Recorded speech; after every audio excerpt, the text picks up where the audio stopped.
in the States, people think this is really kind of counterproductive to say we need to invest now in Ukraine's long-term resilience. Even as the war is going on, even as all this is happening, security and resilience go hand in hand.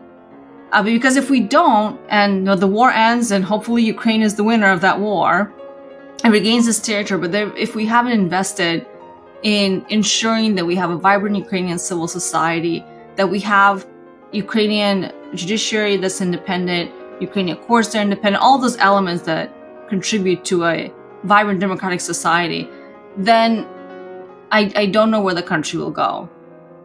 I'm Benjamin Wittes, and this is the Lawfare podcast, February 24th, 2023. Yes, February 24th, that's the first anniversary of the full-scale invasion of Ukraine by Russia. And I thought to myself, who do I want to have a conversation with about the first year of the full-scale invasion and what comes next? And I thought, I know exactly who I want to talk to. Alina Polyakova, president of the Center for European Policy Analysis. She joined me in the virtual jungle studio to do a kind of tour of the entire region. What's been going on in Ukraine the past year? What's been going on in Russia the past year? How about Eastern Europe? How about Western Europe?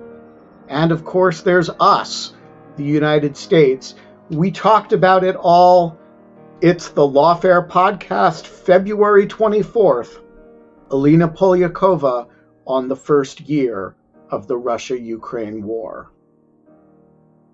So I want to start with the question of how this year has differed from your expectations of it. A year ago, we all, woke up or found out in the middle of the night that the full-scale invasion had started, and we all had certain expectations about what was going to happen. I know mine have been thrown in the gutter and stomped on, and I am just curious how the year that has just passed compared with what you expected of it. Well, going back to where we were a year ago, I was just thinking about this because I was at the Munich Security Conference just now and last year. And of course, last year, that conference took place just a few days before the full-scale invasion. And the conversation then was, one, no European believed that Putin would do it, despite US and also UK warnings.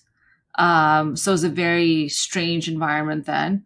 And then when it did happen, I think the entire intelligence community, including Russia's own intelligence, got it wrong, right? Because we all thought this was going to be a 3-day war, and that the Russian military was so sophisticated and so large that Ukraine didn't stand a chance. And we really underestimated, I think, Volodymyr Zelensky, Ukraine's president, in a pretty significant way, even as we overestimated Russian capabilities. And of course, none of those things came to pass. But I think early on in the war, seeing the attack on Kyiv, which was the original strategy the Russians had, I was quite terrified and quite convinced that they were basically going to carpet bomb Ukraine, including the capital, because that's what they had done in Aleppo most recently, very brutally. And of course, that didn't happen. And in Grozny. And of course, that's the origin of all of this, right? That is the origin. It's exactly right. So we've seen the Russians do this before. And that's what I was afraid was going to happen in Ukraine. And thankfully, that didn't happen. And the Ukrainians fought back in amazing ways. The Russians have made huge mistakes. And we have also seen how they've just done stupid things throughout the year, frankly. But also their military is just not what we thought it was. But still, we're now a year into this. And my concern now, of course, is that we've kind of settled into a pattern where now there's, a war over there in Ukraine, and it's just part of our daily news cycle, but it's no longer a shock to people like it was at the beginning. And I do think that is a problem. It's a real problem. So, talk to me about this year's Munich Security Conference. We all read the news stories about who said what, but what were your impressions of it this year as opposed to last? Well, again, last year, of course, will he or won't he, meaning will Putin invade, won't he invade, was really the dominant conversation. It was also the first time that Zelensky, again, as we recall, Zelensky was also underplaying the threat because ostensibly he didn't want to incite panic in the population, have everybody run and all of that. But Zelensky was at Munich in person last year. And that was the first time, I think, that he really sounded like a wartime president, and he rang the alarm bells that this was happening for the first time. This year, he joined via video link, not in person for obvious reasons. But, I think what surprised me in Munich is that after the invasion on February 24th last year, it was such a strategic shock to the alliance that it really jolted, I think, global leaders, especially Europeans, into action. I think the most profound example of this was Chancellor Scholz's Zeitenwende speech, this watershed moment that took just three days after took place 3 days after the invasion. Fast forward to this year, if you look at what world leaders were saying, the ambition seems to have been lowered. And I think the reason for that is that we all thought Ukraine was going to fall in 3 days, and we're going to have Russia on NATO's border. But because Ukraine has taken the brunt of the pain, it's still protecting Europe. But now that seems like, okay, so the threat isn't as present as we thought it was going to be. And I think that's leading to a little bit of hedging now, and I think somewhat diminished ambitions for what we as the allies of the Ukrainian people and Ukrainian government are trying to achieve. So, for example, there's been obvious coordination on the talking point between the United States and European countries that we will be with Ukraine for as long as it takes. President Biden said this, Scholz said this, Macron said this, others have said this. What I was surprised about was what that sounded like to Ukrainians. I talked to all the Ukrainians that I could talk to when I was in Munich this year. And what that sounds like to them is, okay, as long as it takes for what? As long as it takes to do what?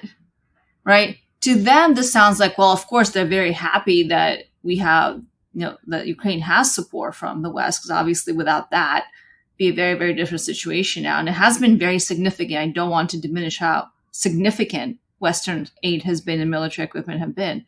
But I think the unfortunate reality is that if this is all we can do, it's not enough. Because the Ukrainians need more to be able to win. But we didn't hear from world leaders, from heads of state, we didn't hear them speak with one voice that our goal is to win. Of course, we hear Poland saying that, we hear the Baltic states saying that, but we don't hear that kind of consensus across the alliance. And I think that's sending the message to Ukrainians that, the US especially, but also others anticipate that we're going to be in this thing for years.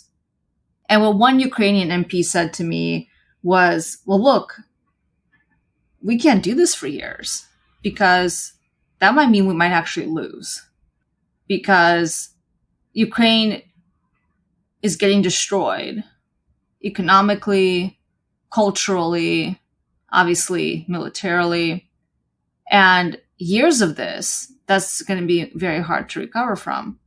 So I think this lack of commitment to Ukraine's victory is what I took away from the conference. And to be clear, what's interesting is that congressional leaders, Pelosi's there, we had McConnell's there, everyone was there.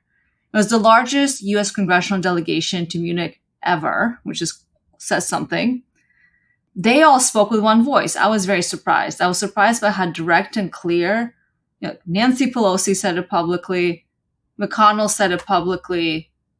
Congressman McCall, who's the chair of House Foreign Affairs Committee, they all spoke with one voice, but the alliance isn't speaking in one voice. And that was really, I think, my takeaway.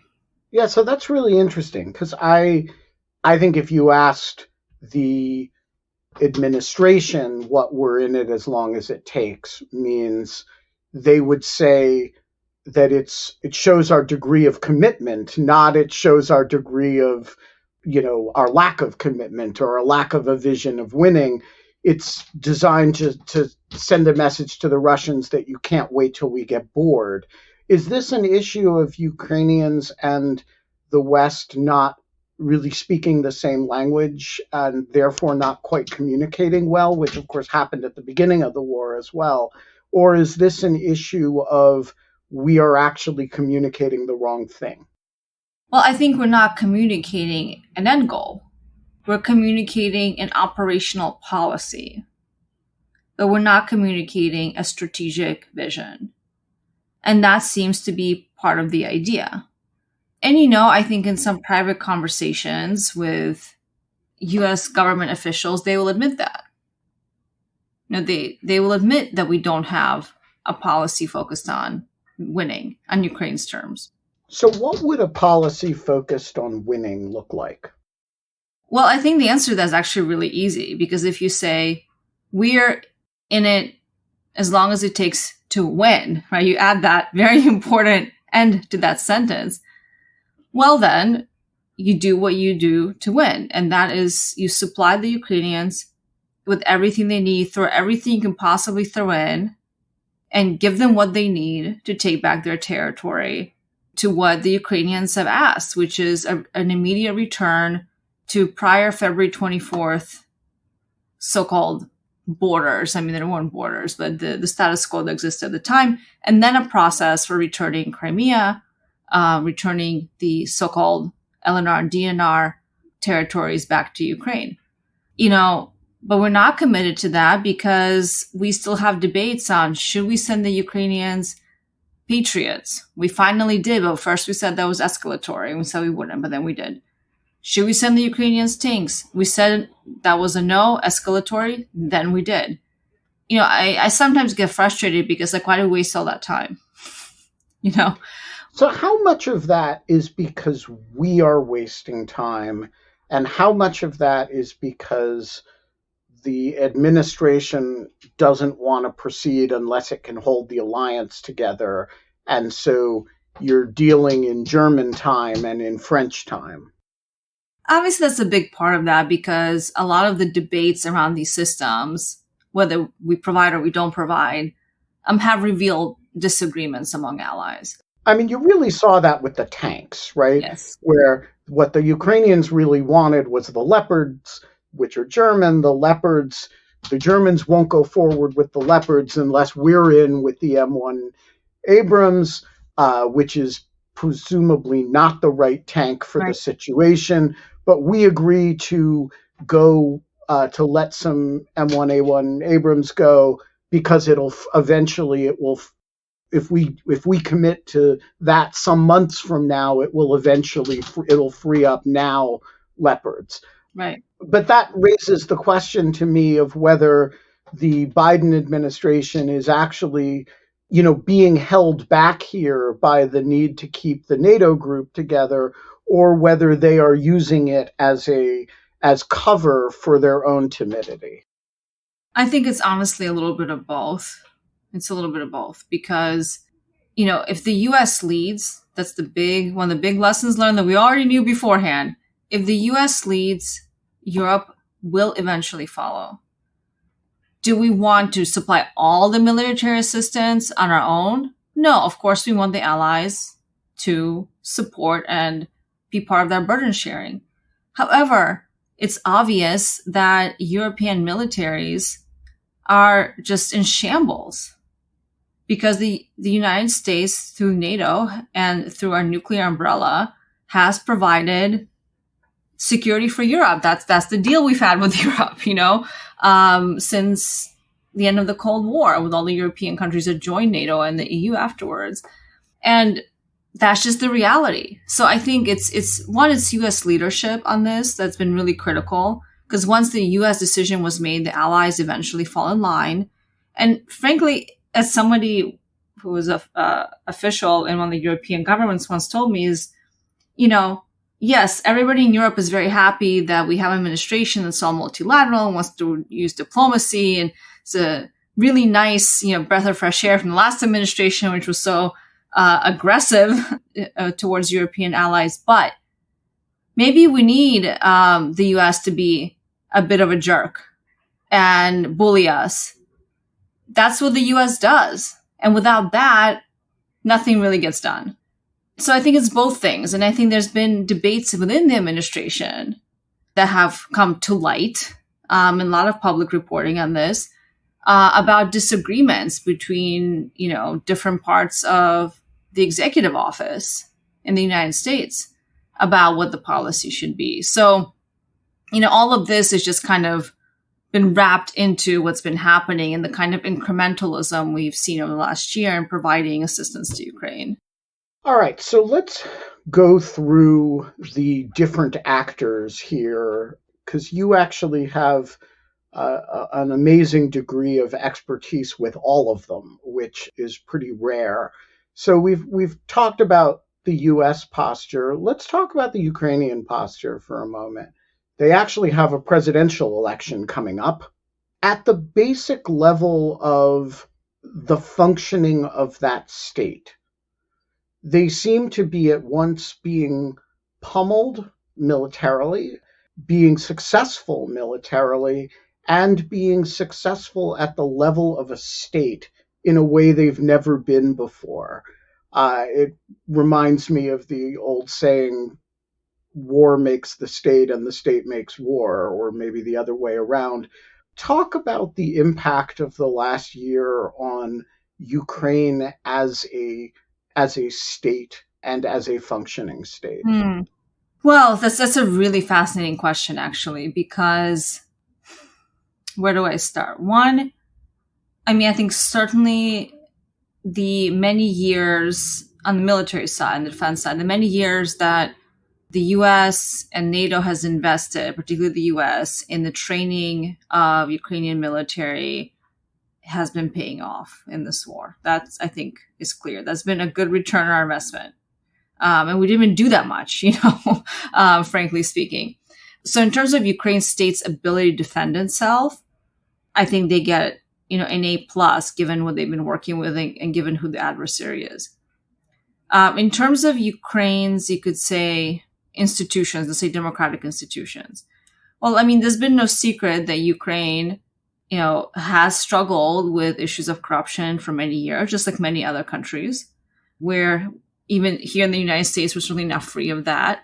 And that's certainly an issue that remains very prominent. But what I would say is that I think this war has pretty much destroyed any tolerance for corruption among the Ukrainian population.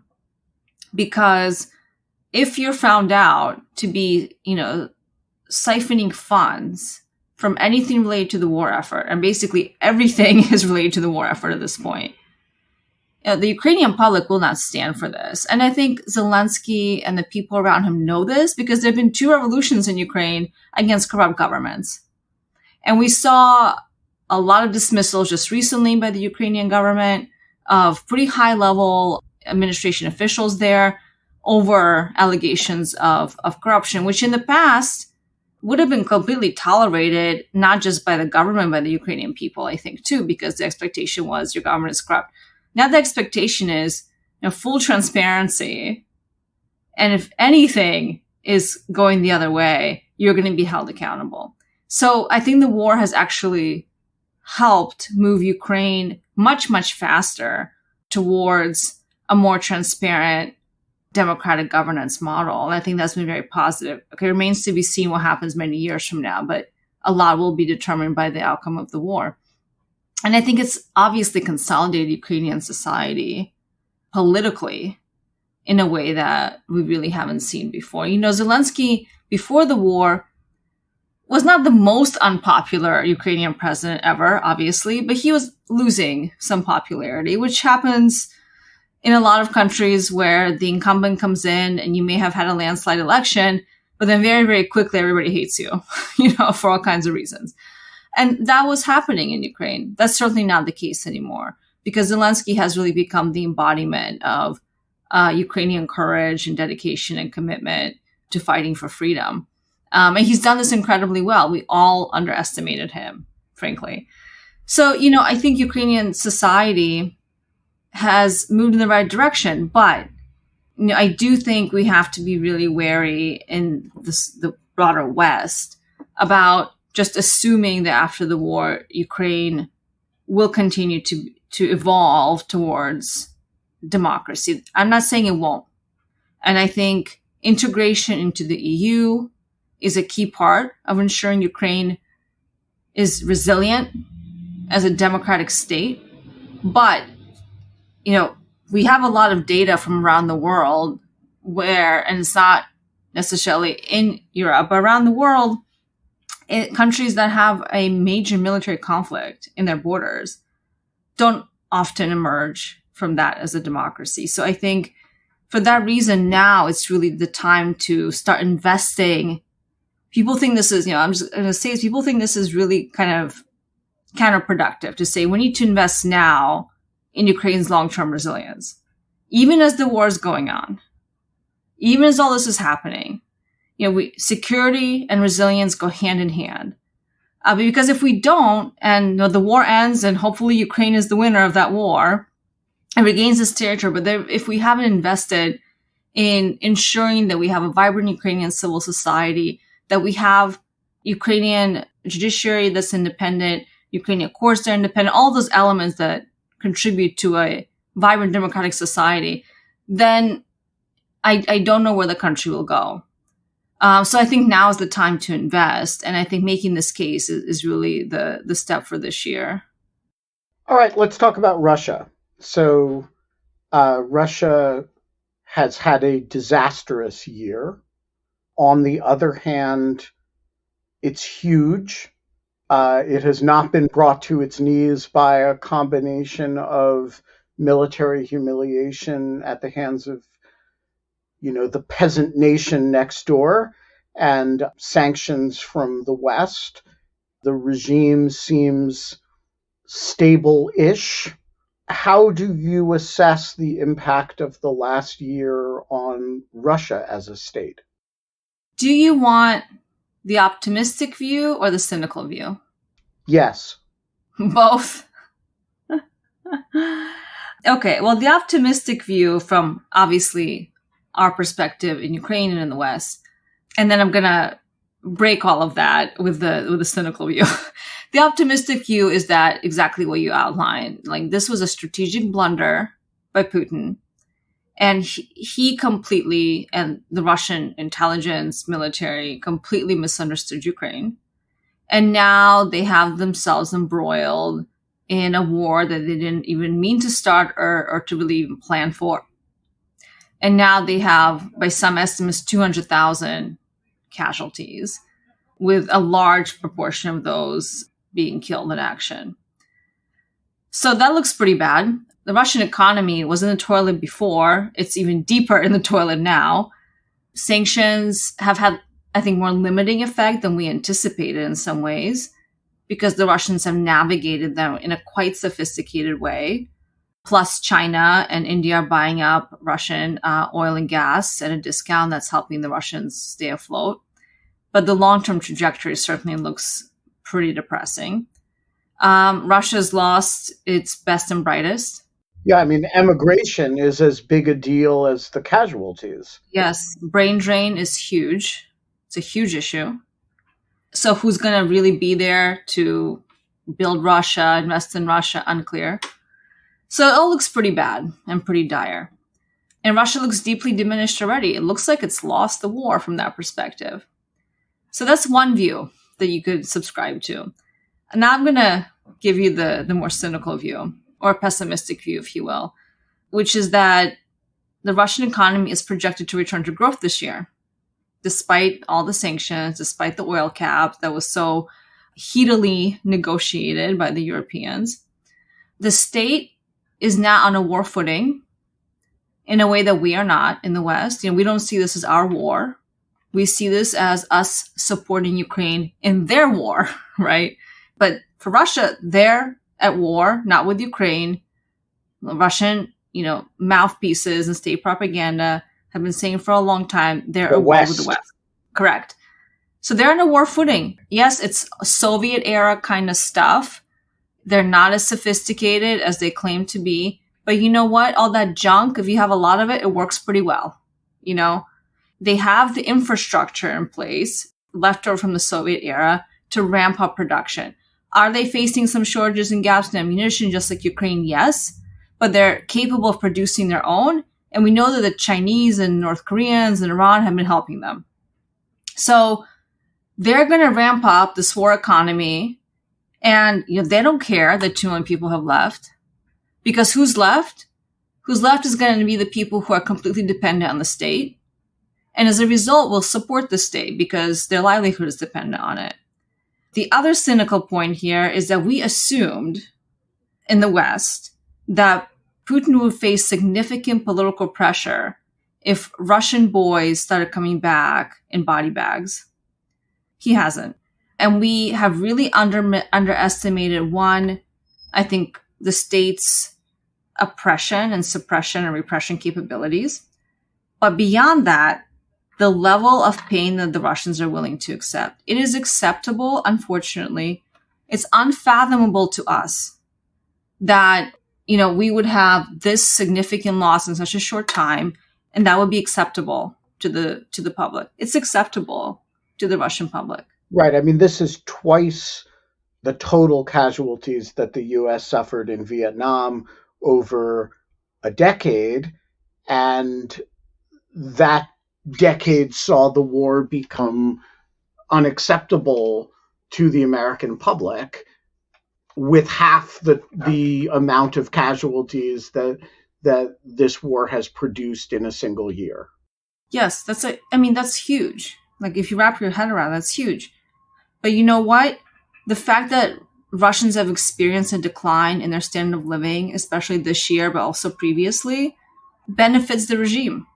We thought, okay, there's a threshold of how much pain the Russian. I don't think that threshold so far doesn't seem to exist, okay? Because Russians in their mindset has a lot to do with 20 years of brainwashing by the government of their own people. They still very vividly remember World War II and pain and suffering. And so death in combat as heroes of the nation is something that Russian people are actually willing to accept. Putin himself was a couple of weeks ago, said it out loud, where he met, I think, it was either the mother or the wife of a fallen soldier. And he said, your son died, for the son of the husband, I'm sorry, your son died as a hero of the nation. And he didn't die from alcoholism. Think about that. That was something these people were proud of, that their, son, husband, died as a hero, not an alcoholic somewhere on the street. That is what we're talking about here. That level of deprivation, if you want to call it that, it actually helps the regime. The last depressing thing I'll say is in terms of the economy. 90% of Western firms have not divested from Russia. There's a study that came out a few weeks ago from a European university that took stock of this. Yes, we heard about the high-profile case like McDonald's, closing its doors, other large firms divesting. 90% have not. What does that tell you? Well, it tells you that industry, the private sector, think we're going to go back to business as usual because they're not pulling out of the Russian market, and they still see revenues there, despite Western sanctions, all of that. So that pessimistic picture of where Russia is heading, it's not towards growth, but the regime doesn't need growth. Right. It just needs non-collapse. Okay, so when you take your optimistic versus your cynical, I know you vacillate between them depending on mood, but which one is right? I think in my darkest moments, when I try to access, my Slavic soul, Unfortunately, I think the pessimistic view from what I know of Russian society, and especially what I was saying about the Russian people, outside of St. Petersburg and Moscow, as we're really talking about here, I feel like that is true. Yes, things are bad, but as long as the war is somewhere over there, and the regime has done a pretty good job of kind of maintaining things far away, nobody's going to care. Some people like in Munich, Mikhail Hodorkovsky was there talking about what do Russian people think. And one of the things he said, and I've heard other Russian opposition leaders say this, is that we cannot believe the public opinion in Russia, the polls, which I agree with, but we cannot believe them because obviously manipulated, and the real evidence, despite 80% support for Putin that we see in the polls, the real evidence that Russians don't support the war is that they're not running to volunteer. But I think this is a misunderstanding of Russia. Yeah, it could just mean they think it's somebody else's problem. Yeah, they just don't want to be uncomfortable. A Russian's objective in life is to have as little to do with the government and to attract as little attention from the government as possible. That's kind of the relationship between the Russian people and their government. Very different than those of us in the West. We have expectations of our governments, right? And that they're going to do certain things. No, it's like, just stay out of my life, stay out, and let me live my life. And I don't care how bad that life is as long as you don't bother me. That's pretty much how people relate to the government. So let's talk about Eastern Europe. It seems to me this is the group of countries that on a consistent basis, the Nordic countries, the Eastern European countries, the former Warsaw Pact countries have been the most consistently where you want the alliance to be. I don't see any reason to imagine that will not continue over the next year.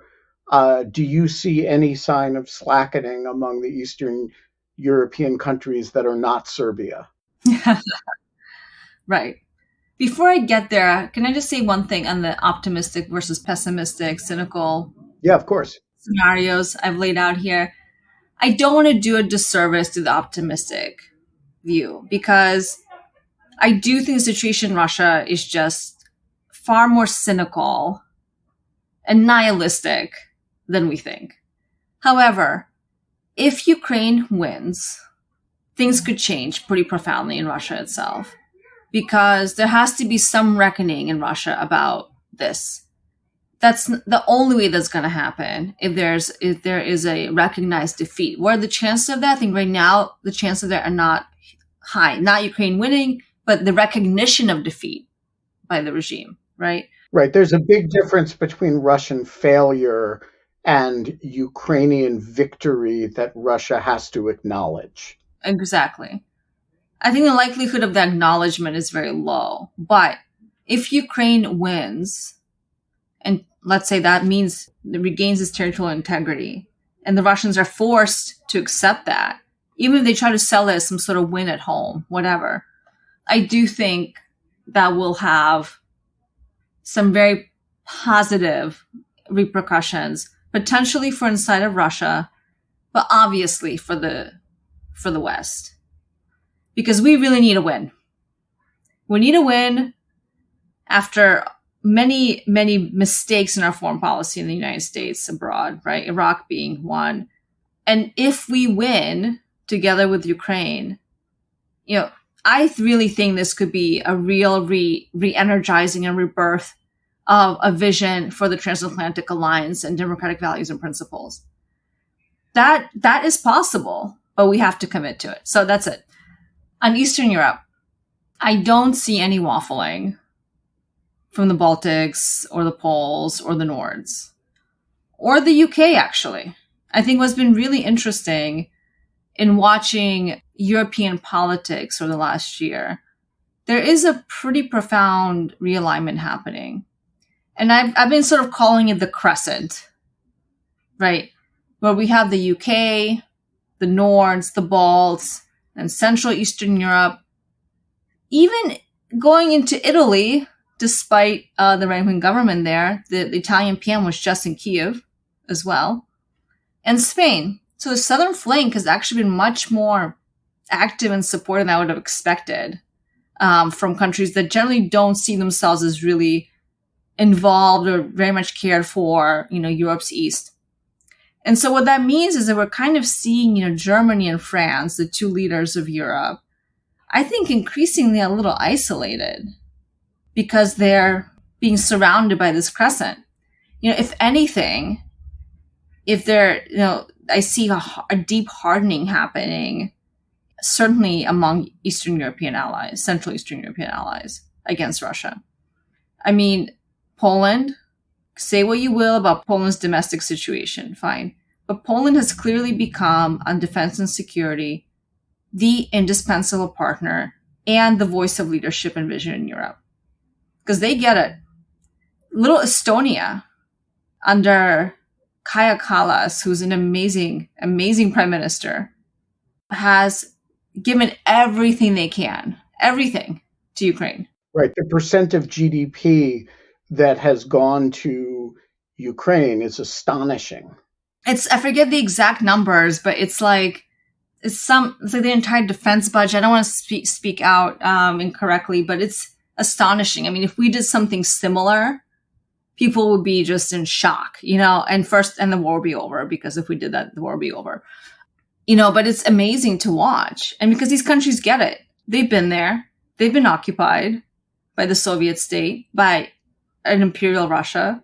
So is Putin right that Russia's at war with the entire West? I mean, at some level, he's obviously wrong because he's fighting Ukrainian troops. But right. There is a sense in which, the countries that Russia once occupied or dominated without occupying are very fierce at this point. And he is fighting I know a Ukrainian army person who has been training in the Czech Republic. There is a degree of coalition that is centered in these Eastern European countries, along with the UK and the United States. But that is, if I were Putin, I might look at it and say, hey, I'm at war with the entire West. Well, first of all, the Russians have been saying this for like 2 decades. They if you were unfortunate enough to watch Russian television for the last 20 years. I try to avoid that. Right. Most of us do, because it'll make you feel like you live in some alternate reality. But that is where a lot of Russians live, unfortunately. That rhetoric has been there for a very long time. That the West is out to get Russia, the West is against Russia, all this kind of stuff. It's why, we've seen some of these laws and like foreign agents, undesirables over the last years, even before 2014 and prior to that. So they need this to save face. They're saying it's to save face because they're doing pretty crappily in Ukraine for supposedly the world's second most powerful military. So if they say, look, we're fighting Ukrainians and we're losing, I mean, they can't say that. They have to save face. So they have to continue on this whole, we're fighting the West, we're at war with NATO. How much of that is a reality? Well, look, I mean, certainly the West is not on a war footing like Russia is. The U.S. is not on a war footing. No, we haven't used it. Let's set up our factories in the war effort, right? Like we did in World War II. So you mean the Defense Production Act? Defense Production Act. Thank you, Ben. We haven't done that. Europeans are not in a war mindset. So no, I don't think we are. I don't think the West is at war with Russia. I think the West is significantly helping Ukraine. And I think we see Ukraine as fighting the war for the West that we're just not fully willing to engage in. Again, I do think if we engaged in the war in a significant way and saw this as our war, that the Ukrainians are fighting for us, not just a war somewhere over there, I think this thing would be done. Because the entire capabilities of the Western alliance are significant. And that's not what the Ukrainians are working with right now, obviously. All right. So before we get back to us, let's talk about the problem children in Berlin and Paris. Why has it been as hard as it has been to bring the leaders of Europe along with what their eastern flank so passionately wants? That is a very good question for which we need to think probably several hours. But I'll speak a little bit on Germany because Germany is really the crux of the matter here. Germany is the largest economy in Europe. It's also been the country that has been the so-called reluctant leader, never wanting to be seen as the leader of Europe in many ways, despite desires, even from the Poles, right, for Germany to lead. I think there was a moment when Scholz made his Zeitenwende speech that we thought, finally, we've all been waiting for this, like for Germany to take up the mantle of leadership and vision for Europe.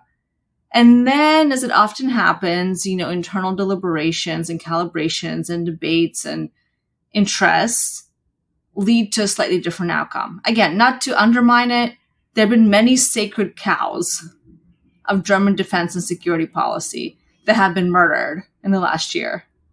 One is nuclear. When Merkel made her decision to shut down all nuclear power plants, that's being rethought.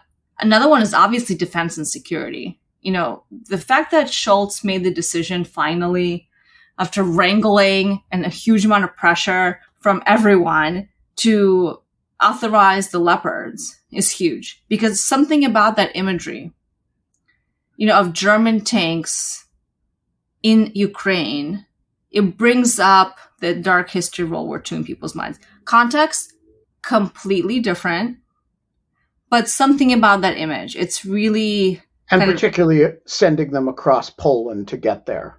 Exactly. Even though the Poles want that, right? I mean, it's right. Completely different. I saw a German, early in the war, I saw a German tweet that basically said, so let me get this straight. Poles want Germans to send weapons across Poland to invade Ukraine. And, but there does seem to be this tone in Germany where they were like, yeah, we said Zeitenwende. We didn't mean that kind of Zeitenwende, right? I mean, there does seem to be like they've gone a long way, but they don't follow the extension of their own logic. Right. That's right. I think there's a lot of reasons why German society was not prepared for this. But what's been interesting is that surprised to me, as someone who's lived in Germany, has spent a lot of time in that country and has spent many years learning the language. I was actually surprised how, in many ways, public opinion was ahead of the policy in Germany. We saw this over and over again, that German society and the German people, poll after poll, actually willing to take on some significant pain to cut themselves off the dependence on Russian gas, to support Ukraine, but I think, unfortunately, we're not quite there. Germany hasn't quite done what we hoped it would do, but it's not all bad either. They have made some significant steps. They invested $100 billion into their defense. Long overdue, but finally we're getting there. They've cut themselves off Russian gas. No one thought they could do this. They built these LNG terminals in like some crazy, unbelievably short amount of time that nobody thought was possible. So German efficiency, at work here. I think the French are a slightly different category. I think Macron has said over and over again, even recently, that Russia has to be part of Europe's security architecture. No one knows what this means, especially now. And so there's always been this desire in the French political class, to see themselves as, the negotiator, the country that understands Russia, that understands its concerns. That's still there. And I think, for better or for worse, I actually think Macron is the best that we're going to get in France. Because if you look at the opposition, it's all, right. The far right. They're funded by Putin. Correct. They're literally, right? Literally, yeah. Literally, yes. So, I think that in a very short way of saying, there's historical reasons in Germany why it's taking so long, and especially in Scholz's own party, the SPD. The Greens, the foreign minister, Baerbock, is from the Green Junior Coalition member, have been visionary on this and have pushed the agenda. So I think eventually, Scholz was forced to take action, but it took a lot of deliberation and a lot of pressure from many, many different sides. So is it a satisfying answer? No, because in a time of war, we need action and we need it now. We can't wait for months of deliberation. But are we getting to the right steps? Yes, but it's far too slowly. Yeah, so that brings us back to the Biden administration on our world tour of a year at war with Ukraine. And you've described, I think, both the opportunities and the constraints in delivering the alliance. And so I'm interested in your assessment in light of all of that, of how the Biden administration has done. I mean, on the one hand, we're in it for as long as it takes. Biden's in Kyiv, or was in Kyiv earlier this week. Zelensky comes to Washington. The Ukrainians have some significant portion of the weapons that they need. On the other hand, they don't have all the weapons that they need, and they take longer to get there than anybody would like. If you had to evaluate the administration's performance, and for that matter, Congress's performance, how should we think about U.S. performance over the last year? Well, look, we're doing some really significant things, right? I mean, not only a lot of focus has been the weapon systems, but we're also providing direct budgetary support to Ukraine. Like, we're literally transferring $1.5 billion to Ukraine so that it doesn't collapse as an economy. I mean, that's huge, right? The fact that the Congress is authorized in our budget and through other mechanisms, 50 billion plus in support is huge. The fact that we're just transferring weapons to Ukraine at the speed that we are is also huge. Again, we can't, not to belittle what we've done. It's been significant, but it's still not enough is the problem. So I think that's where the crux of the problem is, that I think we're doing a lot, but it's still too slow. And if you ask anyone at the Pentagon, what is going on delays, they're going to tell you, we're doing this as fast as we can, faster than we've ever done it before, right? And we're taking on some significant risks potentially, because when you do things fast, you have to, cut some red tape, which is there to try to mitigate risk, right? And we're sending all this stuff into Ukraine that we don't even give to some of our closest allies, and we're just sending it over there. And probably doing other things that we're just not aware of in the public domain and should not know about. But, I think what the problem has been is that, again, there's been a lot of reporting, which I think is factual, about the internal debates in the administration. And I think there is the problem. I think the president gets it, and I think his trip to Kyiv was absolutely extraordinary. Absolutely extraordinary. The fact that U.S. president went to a war zone, not under the control of the U.S. government or military, is amazing. It was a huge risk, huge.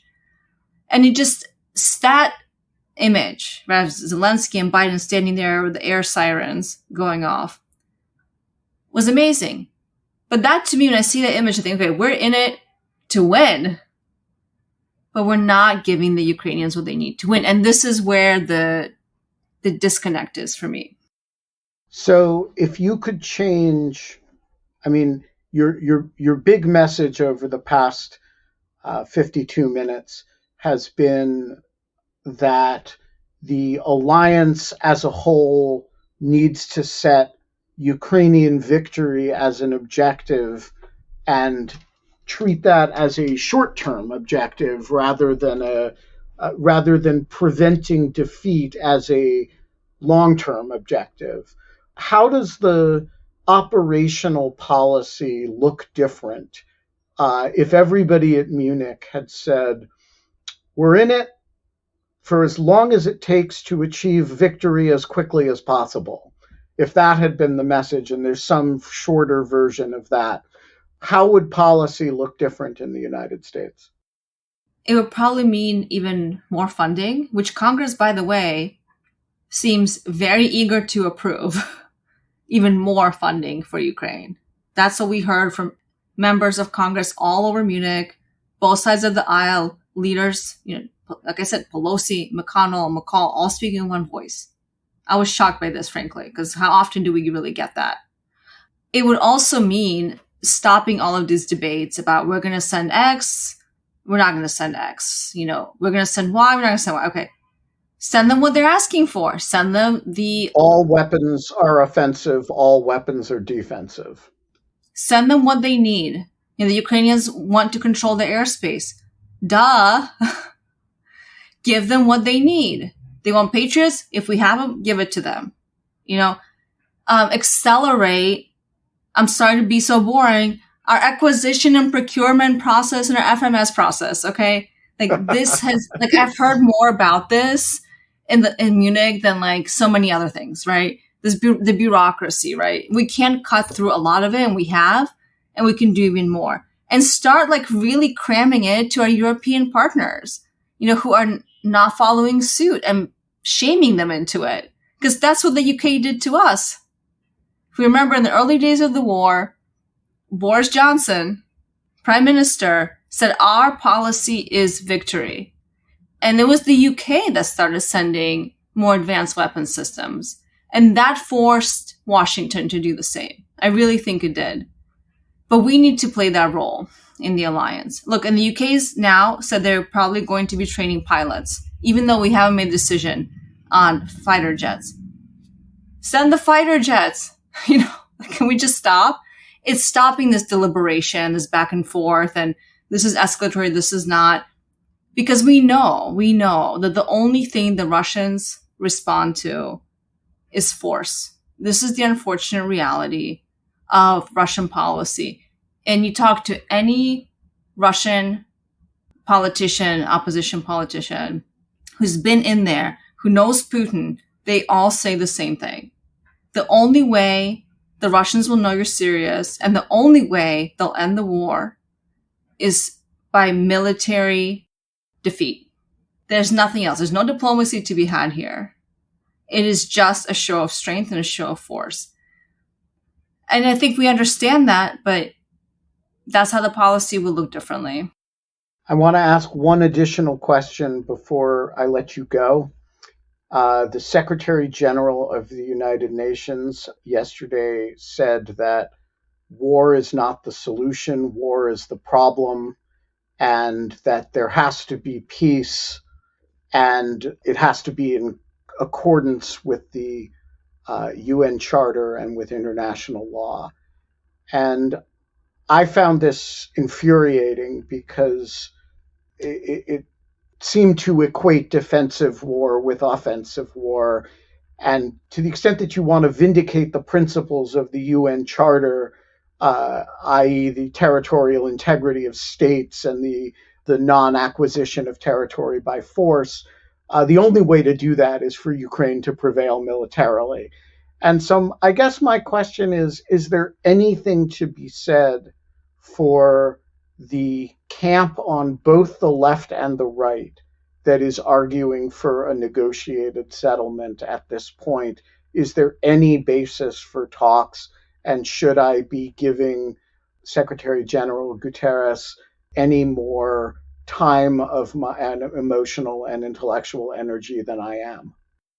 Look, I mean, the UN, I wouldn't say it's proven to be completely unimportant, but obviously as long as Russia is on the Security Council, it's kind of a joke at this point as to the UN's ability to really do much, because you have the aggressor sitting there in the room and you can't do anything about it. And that's it.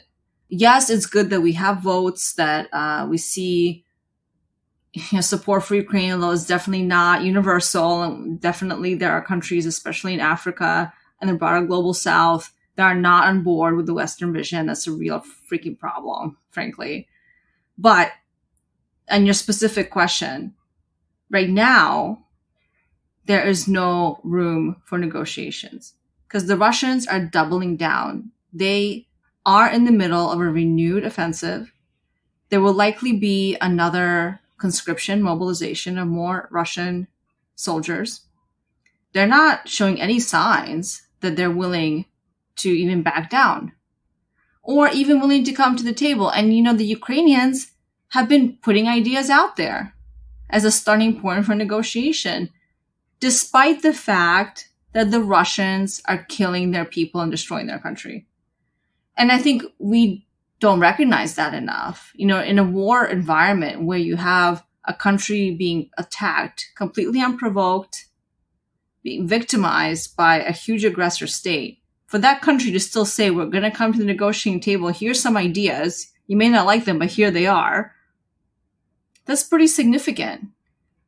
But the moment for any sort of negotiation hasn't happened. I often hear from the proponents of some sort of settlement that all wars end in a settlement. Okay. First of all, usually a lot of wars, not all, but a lot of wars end with a defeat, followed by a settlement on the basis of that defeat from one side. So yes, factually, there's often wars do end with an agreement, right, of some sort of settlement. But that doesn't come before some sort of clear winner or loser in many cases. Not in all cases, but in many cases. And we're not anywhere near there. So I think this is what I would say to those who are advocating for some sort of settlement. Where do you see the space for a negotiation with the Russian side that will be sincere and genuine? I see no signs. Why do we keep talking about some off-ramp for Putin when he's never asked for an off-ramp or suggested that he even wants one? And why do we keep thinking it's our responsibility to provide an off-ramp to an aggressor without any signs that that's what they actually want? I think if the Russians came to us and said, look, we need an off-ramp because this is kind of killing our economy, fine. Okay, let's talk. I think that's legitimate. But that's not where we are right now. And I think, unfortunately, that's not going to be the case for quite some time. We are going to leave it there. Alina Polyakova, thank you so much for joining us today. Thank you. The Lawfare podcast is produced in cooperation with the Brookings Institution, and today it's produced in cooperation with the Center for European Policy Analysis. You, the listener, have a role to play here. You need to do your part to support the Lawfare podcast, and that means sending tweets about this episode. Tag Alina when you do. Sharing it on Facebook, TikTok videos. I want Twitch conversations about the Lawfare podcast, and for heaven's sake, become a material supporter of Lawfare. The Lawfare podcast is edited by Jen Patja Howell. Our music is performed by Sophia Yan. And as always, thanks for listening.